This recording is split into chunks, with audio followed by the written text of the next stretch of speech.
കുട്ടികൾ ഉണ്ടാവുന്നതിന് മുമ്പും കുട്ടികളെ എങ്ങനെ നോക്കുമെന്നൊക്കെ ഉള്ളൊരു പ്ലാൻ ഉണ്ടായിരിക്കണം.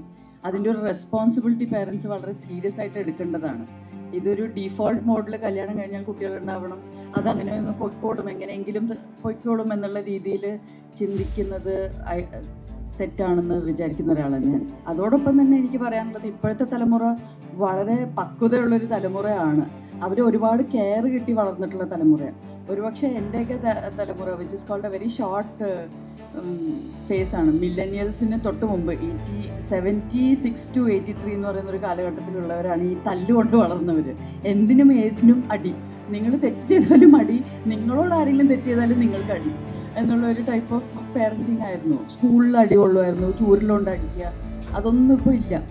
അപ്പോൾ ഒരുപാട് കെയറും റെസ്പെക്റ്റും കിട്ടി വളർന്നിട്ടുള്ള ഒരു തലമുറയാണ് ശരിക്കും ഇപ്പോൾ ഉള്ളത്. അതൊരു പക്ഷെ നല്ലതായിരിക്കാം, നമുക്ക് ഓരോ തലമുറ കഴിയുമ്പോഴേ അറിയുള്ളൂ. പിന്നെ ഇപ്പോഴത്തെ തലമുറ തലതെറിച്ചതാണെന്ന് പറയുന്നൊരു ഹെഡ്ലൈൻ എല്ലാ തലമുറയും കേട്ടിട്ടുള്ളതാണ്. അപ്പോൾ അത് വെറുതെ ഒരു ക്ലീഷ്യ സ്റ്റേറ്റ്മെൻ്റ് എന്ന് എനിക്ക് തോന്നുന്നു.